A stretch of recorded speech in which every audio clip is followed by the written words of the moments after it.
കൂട്ടക്കൊല നടന്നതിന്റെ പിറ്റേന്ന് മൈതാനത്തിലെത്തിയ ഭഗത് സിംഗിന് അവിടുത്തെ കാഴ്ചകൾ കണ്ട് സഹിക്കാൻ പറ്റില്ല. ചോര പുരണ്ട ഒരു പിടി മണ്ണ് കയ്യിലെടുത്ത് ആ ബാലൻ പ്രതിജ്ഞ ചെയ്തു, ഞാൻ എന്നെ തന്നെ രാജ്യത്തിനായി സമർപ്പിക്കുന്നു. എന്താ അവിടെ നോക്കട്ടെ, എവിടുന്നത് ചോദിച്ചാടില്ലേ? അന്ന് കണക്ക് സാറിനെ വെട്ടിക്കൊല്ലാൻ വന്നില്ലേ, അയാളുടെ കയ്യിൽ നിന്ന് തെറിച്ചു പോയതാ. സർ, ഇതാണ് ആ ഫോൺ. പ്രസാദ് കൊല്ലപ്പെട്ട സമയത്ത് പ്രതിയിൽ നിന്ന് നഷ്ടപ്പെട്ടതാണിത്. സർ, പ്രസാദ് കൊല ചെയ്യപ്പെടുന്നതിന് മുമ്പ് ഈ ഫോണിൽ നിന്നുള്ള ലാസ്റ്റ് ഔട്ട് ഗോയിങ് കോള് മന്ത്രി ബാലഗംഗാധരമേനോന്റെ ഫോണിലേക്കായിരുന്നു. റിമാൻഡിൽ കഴിയുന്ന പ്രതിയെ വീണ്ടും ചോദ്യം ചെയ്തപ്പോ മന്ത്രിയുടെ പങ്കിനെ കുറിച്ച് വ്യക്തമായ സൂചന ലഭിച്ചിട്ടുണ്ട് സർ. അത് മാത്രമല്ല സർ, മണിമലയാർ ഡാം അഴിമതി കേസിൽ 2 വട്ടം നോട്ടീസ് അയച്ചിട്ടും മേനോ ഹാജരായിട്ടില്ല. തനിക്കിതൊന്നും ബാധമല്ല എന്ന മട്ട മേനോനുള്ളത്. ഇപ്പൊ വാറന്റ് ഇഷ്യൂ ചെയ്തിട്ടുണ്ട്. എങ്ങനെയാണോ തന്റെ അച്ഛനെ ഇതിൽ നിന്നൊന്ന് രക്ഷപ്പെടുത്തിയെടുക്കുക?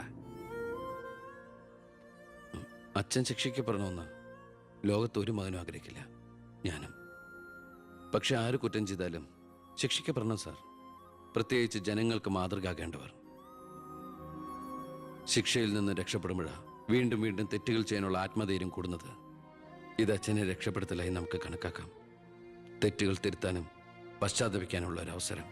ഒരുപക്ഷെ ഇതിലൂടെ ഒരു മനമാറ്റ അച്ഛനുണ്ടായാൽ. അല്ലേ സാർ?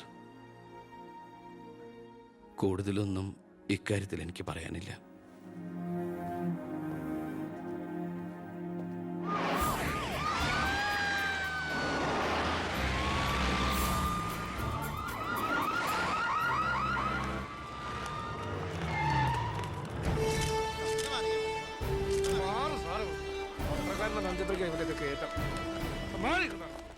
നിങ്ങളോട് വെയിറ്റ് ചെയ്യൂ സർ. അച്ഛാ, ഹർഷം വരുന്നു. അച്ഛാ, മുഖ്യമന്ത്രിയുടെ ഓർഡർ കൈ കിട്ടി അല്ലേ? അച്ഛനെ അറസ്റ്റ് ചെയ്യാൻ മരുമകന് ഡ്യൂട്ടി. അവറാച്ചൻ കളിക്കട്ടോ, കളി അവിടെ വരെ പോകുന്ന കാണാം നമുക്ക്. അച്ഛനെ കോടതിയിലേക്ക് കൊണ്ടുപോയാൽ മതി. ജാമ്യത്തിനുള്ള ഏർപ്പാടൊക്കെ ഞാൻ ചെയ്തിട്ടുണ്ട്. വക്കീലുമായി ജോസ്പേട്ടൻ കോടതി വെയിറ്റ് ചെയ്യാ. നീ എങ്ങനെ എന്നെ കൊണ്ടുപോകുന്ന? കാറിൽ ഫോളോ ചെയ്താൽ കാറിലോ? എന്റെ പട്ടി വരും. പോലീസ് ജീപ്പിന്റെ പിന്നിലിട്ട് തന്നെ എന്നെ കൊണ്ടുപോകണം. അതിനു മുമ്പ് ഈ മുറ്റത്തിട്ട് എന്നെ തല്ലി ചതയ്ക്കണം, മുടുമുണ്ട് വലിച്ചു പറിക്കണം. പിന്നെ പത്രക്കാരോ ചാനലുകാരോ ചോദിച്ചു കഴിഞ്ഞാൽ മുഖ്യന്റെ സ്പെഷ്യൽ ഓർഡർ ആണെന്നൊക്കെ പറഞ്ഞേക്കണം. ഇതൊന്നും നീ ചെയ്യണ്ട, പോലീസുകാരെ കൊണ്ട് ചെയ്യിച്ചാൽ മതി. അയ്യോ, ഓ, ഇത് മുഖ്യമന്ത്രിയെ താഴെ ഇറക്കാനുള്ള കുശാഗ്രമതി ഇല്ലേ? എന്റെ പൊന്നെ, ഞാൻ എന്തുവായി കേൾക്കുന്നേ? ഗുരു എന്നെ ഒന്ന് അനുഗ്രഹിച്ചാട്ടെ. അനുഗ്രഹമൊക്കെ അവനോട് വാങ്ങിച്ചാൽ ബുദ്ധി. കാര്യങ്ങളൊക്കെ നമ്മുടെ പോലീസുകാരോടൊന്ന് പറഞ്ഞേക്കാം. ജയ്,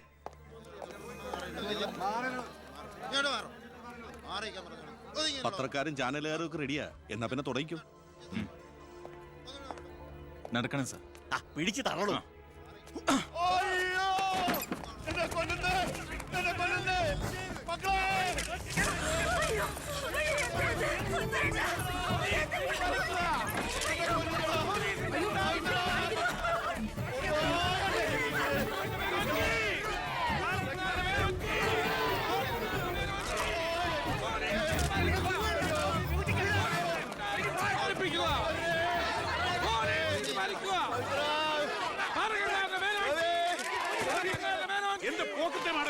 ഒരു മിനിസ്റ്റർ അദ്ദേഹം വീട്ടിൽ അനാവശ്യം കാണിക്കാതെ ബഹളം ഉണ്ടാക്കരുത്. ഇത് chief minister order. Chief minister order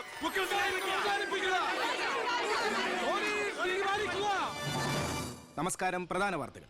മന്ത്രി ബാലഗംഗാധര മേനോന്റെ അറസ്റ്റിൽ പ്രതിഷേധിച്ച് കേരളത്തിൽ പലയിടങ്ങളിലും അക്രമങ്ങൾ.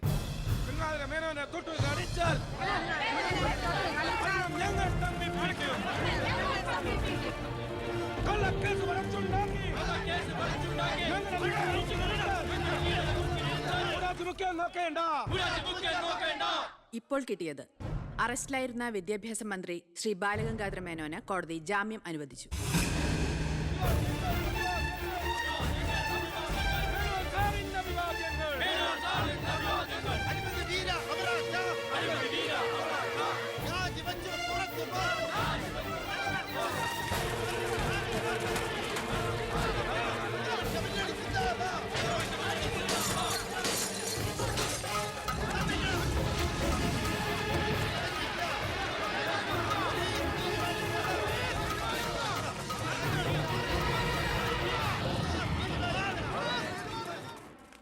എടോ മേന്നെ, എന്നെ താഴെ ഇറക്കാൻ താൻ കളിച്ച കളി വളരെ ചീപ്പായി പോയി.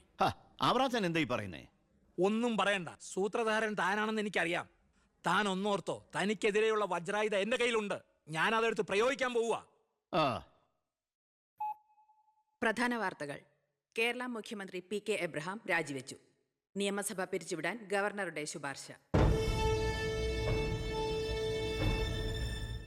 അവറാച്ചൻ രാജിവെച്ചൊഴിഞ്ഞാ പോരെ, മന്ത്രിസഭ പിരിച്ചുവിടേണ്ട വല്ല കാര്യമുണ്ടോ? പോണ പോക്കിലെല്ലാം തൊലയട്ടെ എന്ന് കരുതി കാണും. ഉത്തരത്തിലിരിക്കുന്ന എടുക്കാൻ പോയി ഇപ്പൊ കക്ഷത്തിരുന്ന പോയില്ലേ? ഞാൻ ഉദ്ദേശിച്ച നാളത്തെ പത്രവാർത്തകളെയാണ്. ഇപ്പോൾ കിട്ടിയ വാർത്ത, കേരള നിയമസഭ പിരിച്ചുവിട്ടു, തെരഞ്ഞെടുപ്പ് ഉടൻ. ഇനിയൊരു തെരഞ്ഞെടുപ്പിനെ നേരിടാനോ മുഖ്യമന്ത്രിയാവാനോ ഞാനില്ല. അതെന്താ, KDF-ന് ഭൂരിപക്ഷം കിട്ടില്ല എന്ന് കരുതിയിട്ട്? അല്ല, ഒന്നുകൂടി ആലോചിച്ചിട്ട്. ഇല്ലടോ, എനിക്ക് മടുത്തു. വേണ്ട, ഞാൻ നിർബന്ധിക്കുന്നില്ല. അപ്പൊ പിന്നെ അടുത്ത മുഖ്യമന്ത്രി എന്താ ഇത്ര സംശയം? താൻ തന്നെ. എന്താ, എന്തു പറ്റി? ഒന്നുമില്ല. ഇനി മുഖ്യമന്ത്രി സ്ഥാനത്തേക്ക് പറ്റിയ ഏക നസ്രാണി താൻ മാത്ര. മുഖ്യമന്ത്രി തൊമ്മൻ ചാക്കോ. ഞാനിത് സ്വപ്നത്തിൽ പോലും ആഗ്രഹിച്ചിട്ടില്ല. ഒന്ന് ചുമ്മാ പോടോ. ഞാൻ മാറണമെന്ന് താൻ മനസ്സുകൊണ്ട് ആഗ്രഹിച്ചിട്ടില്ലടോ തനിക്ക് മുഖ്യമന്ത്രിയാവാൻ. ഞാനോ? എന്താ ഈ പറയണേ? Excuse me sir. വാ വാ വാ. എന്തിനാ സാർ എന്നെ അത്യാവശ്യമായിട്ട് വിളിപ്പിച്ചത്? സന്തോഷമുള്ള ഒരു കാര്യം പറയാനാ വിളിപ്പിച്ചത്. പറയട്ടോടോ. തന്നെ ചിറ്റാരിക്കര മണ്ഡലത്തിലെ സ്ഥാനാർത്ഥിയാക്കണമെന്ന എല്ലാവരുടെയും താല്പര്യം. എന്താ? അപ്പൊ അച്ഛൻ? എടോ, മേനോന്റെ പേരിൽ അഴിമതി ആരോപണവും കേസും ഒക്കെ ഉള്ള നിലയ്ക്ക് 8 നിലയിൽ പൊട്ടുമെന്ന കാര്യത്തിൽ സംശയമില്ല. നമ്മുടെ മുന്നണിക്ക് ഭൂരിപക്ഷം കിട്ടുമെന്ന് ഉറപ്പില്ലാത്ത സാഹചര്യത്തിൽ ഒരു സീറ്റ് കളഞ്ഞു കുളിക്കാൻ പറ്റില്ല. താൻ ഒന്നുകൊണ്ടും പേടിക്കണടോ, താൻ ജയിക്കും. വർക്ക് തുടങ്ങിക്കോ. ഒരു MLA ആകണമെന്ന മോഹമൊന്നും ഇതുവരെ ഉണ്ടായിട്ടില്ല. എങ്കിലും പാർട്ടിയുടെ തീരുമാനം ഞാൻ ആദരവോടെ സ്വീകരിക്കുന്നു. All the best. Thank you sir.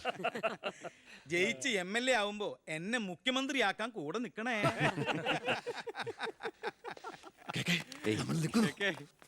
ഞാൻ ജീവിച്ചിരിക്കുമ്പോ ചിറ്റാരിക്കര മണ്ഡലത്തിൽ പുതിയൊരു സ്ഥാനാർത്ഥിയെ കുറിച്ച് ചിന്തിക്കേണ്ട കാര്യമില്ല. അത് നടക്കില്ല. എടോ, കഴിഞ്ഞ 25 കൊല്ലമായിട്ട് ഞാൻ MLA ആയിരുന്നു, മന്ത്രിയായിരുന്നു. പക്ഷേ ജനത്തിന് ഇപ്പൊ തിരിച്ചറിവ് വന്നു തുടങ്ങി. എന്നെ ഓരോ സീറ്റും വിലപ്പെട്ടതാ. വാശിപ്പുറത്ത് അത് വെറുതെ പാഴാക്കി കളയരുത്. താനെ പോടാ അവിടുന്ന്.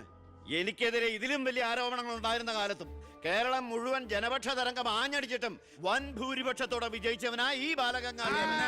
ഇന്നിപ്പം പുളിച്ച പൗരധർമ്മം വിളമ്പുന്ന ഈ തൊമ്മിച്ചനടക്കം പലരും അന്ന് തോറ്റു തുന്നം പാടി ചരിത്രം മറക്കണം. ഞാൻ തോറ്റത് നിങ്ങളുടെ ഗ്രൂപ്പ് കാലു വാരിയതുകൊണ്ടാ.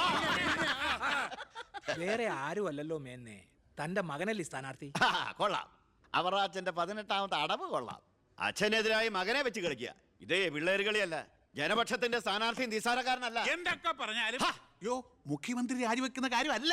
പിന്നെ ചിറ്റാരിക്കര മേനോൻ സാറിന് തന്നെ വേണം. അതൊഴികെ മറ്റെല്ലാ സ്ഥാനാർത്ഥികളെയും നമുക്ക് അംഗീകരിക്കാം. പക്ഷേ മേനോൻ സാറിനെ മാറ്റി നിർത്തിക്കൊണ്ടുള്ള ഒരു ഒത്തുതീർപ്പിനും ഞങ്ങൾ ആരും തയ്യാറില്ല. അതെ, മേനോനെ സ്ഥാനാർത്ഥിയാക്കിക്കൊണ്ടുള്ള ഒരു ഒത്തുതീർപ്പിന് ഞങ്ങൾ നേരല്ല.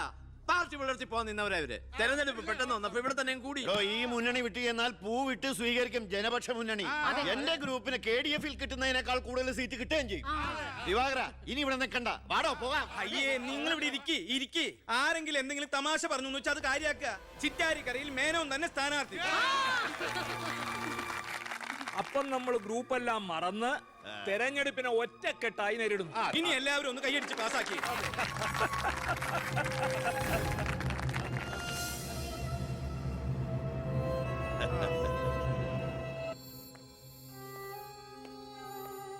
വിഷമിക്കണ്ടടോ, താൻ ചെറുപ്പമല്ലേ, ഇനി അവസരമുണ്ട് ഒരുപാട്.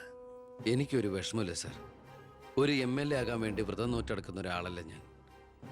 അധികാരത്തിന്റെ അപ്പകഷ്ണം കിട്ടാൻ ചെയ്തു കൂട്ടിയ നെറുകേടുകളൊക്കെ പരസ്പരം മറക്കും, എല്ലാം പൊറുക്കും, എല്ലാവരും ഒന്നാക്കും. അധികാരം കിട്ടിക്കഴിയുമ്പോൾ പിന്നെയും തമ്മിൽ തല്ലും, പിരിയും. പക്ഷേ കൂടെ നിൽക്കുന്ന എന്നെ പോലുള്ള അണികൾക്ക് അത് ചിലപ്പോൾ ഉൾക്കൊള്ളാൻ കഴിഞ്ഞെന്ന് വരില്ല, എളുപ്പം ദഹിച്ചെന്ന് വരില്ല. വരട്ടെ സാർ.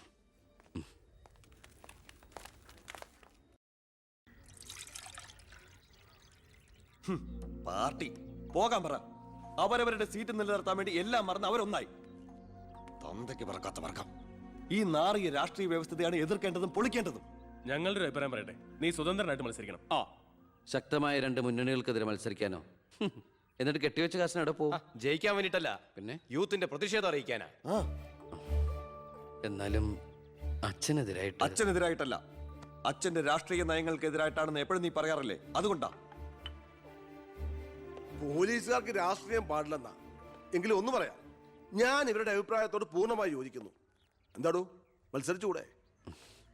അധികാരമില്ലാതെ താൻ ഇവിടെ കിടന്ന് വിളിച്ചു കൂവിയിട്ടും പോരാടിയിട്ടും ഇവിടെ ഒരു മാറ്റവും സംഭവിക്കാൻ പോകുന്നില്ല. തന്നെ പോലെ സാമൂഹ്യ ബോധവും നിശ്ചയദാർഢ്യവും തൻ്റെ ഉള്ളതിന് മുമ്പിൽ നെഞ്ചു വിരിച്ച് നിന്ന് സല്യൂട്ട് ചെയ്തിട്ട് ഒരൊറ്റ ദിവസമെങ്കിലും അന്തസ്സോടെ ജോലി ചെയ്യണമെന്ന് ആഗ്രഹം ഉണ്ടോ? പിന്നെ ഈ ജയവും പരാജയവും ഒക്കെ നമ്മൾ ദൈവത്തിന് വിടുന്നു. 1000 വോട്ടേ തനിക്ക് കിട്ടിയുള്ളൂവെങ്കിലും ആ 1000 പേരും തന്റെ ഒപ്പമാ, തന്റെ നേതൃത്വം അംഗീകരിച്ചവരാ. അത് മതിയടോ. സാർ ഞാൻ വേണ്ട, താൻ ഒന്നും പറയണ്ട. ഇത് ഞങ്ങളുടെ തീരുമാനം, അനുസരിക്കണം. ഞങ്ങളുണ്ട് കൂടെ.